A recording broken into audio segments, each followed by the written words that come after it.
Hi friends, आज हम लोग एक स्टीमिंग टी कप बनाएंगे जो एक ब्लैक कलर के पेपर पे वाइट कलर की पेंसिल और सॉफ्ट पेस्टल और एक पेंटिंग ब्रश की हेल्प से बनाएंगे।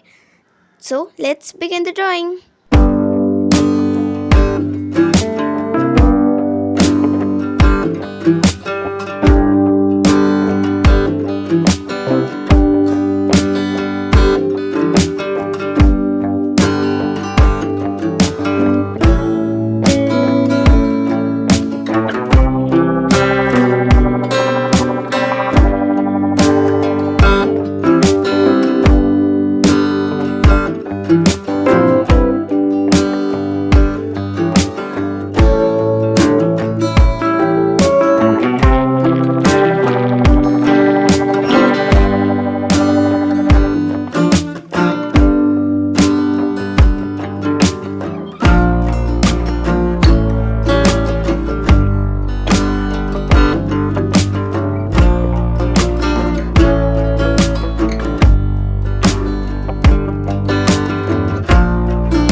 फ्रेंड्स, अगर आपको हमारी ये ड्राइंग अच्छी लगी हो तो इस वीडियो को लाइक कीजिए, कमेंट कीजिए, शेयर कीजिए और हमारे चैनल को सब्सक्राइब करना मत भूलिए।